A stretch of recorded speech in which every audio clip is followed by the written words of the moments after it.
অনেকেই প্রশ্ন করেন, রোগ আমাদের কিভাবে শুরু হয়, কিভাবে রোগটা শরীরে আসে? এটার একটা সহজ উত্তর হচ্ছে, আমাদের শরীরে প্রতিনিয়ত প্রতিটা সেকেন্ডে হাজার, হাজার বিক্রিয়া ঘটে। এই রাসায়নিক বিক্রিয়াগুলার ভারসাম্য যখন নষ্ট হয়, তখন শরীরে রোগের উৎপত্তি হয়। এই ভারসাম্য কিভাবে নষ্ট হয়? সেটা হচ্ছে আমাদের জীবনযাত্রা, আমাদের খাদ্য অভ্যাস, আমাদের পুষ্টি, আমাদের হরমোনাল ব্যালেন্স, আমাদের রেস্ট, আমাদের পরিশ্রম, আমরা কতটুকু সূর্যালোক গ্রহণ করি, কতটুকু মানসিক প্রশান্তিতে থাকি, কতটুকু আমরা শারীরিক পরিশ্রম করি এবং তার সাথে আমাদের পুষ্টির ব্যালেন্সটা ঠিক আছে কিনা, আমরা পর্যাপ্ত পানি গ্রহণ করি কিনা, আমাদের যে কোষের ভিতরে যে ইমিউনিটি পাওয়ার আছে, যে হিলিং পাওয়ার আছে, এই পাওয়ারগুলো সঠিকভাবে যখন কাজ করতে পারে না, তখন নানাবিধ রোগ সৃষ্টি হয়।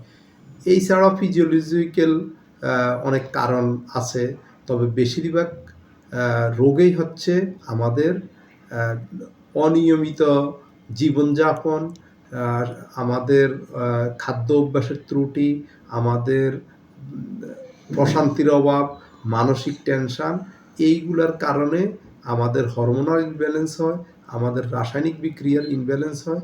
এই ইমব্যালেন্সের কারণে যে রোগগুলা হয়, সেই রোগগুলা থেকে শরীরকে পুনরুদ্ধার করাও আবার সহজ।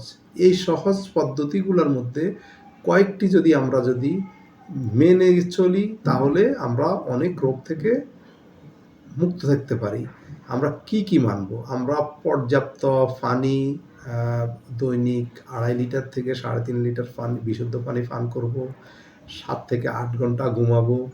আমাদের উচিত হবে সূর্যালোক গ্রহণ করা এবং কায়িক কিছু পরিশ্রম করা, পুষ্টিকর খাওয়া, ব্যালেন্স সুষম খাবার খাওয়া, এবং সেই খাবারটা হবে প্রাকৃতিক খাবার। প্রাকৃতিক খাবারটা আমরা খাবো।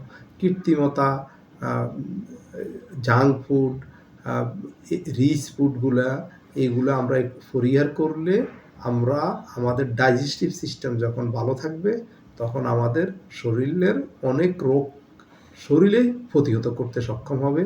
সবাইকে ধন্যবাদ। আল্লাহ হাফেজ।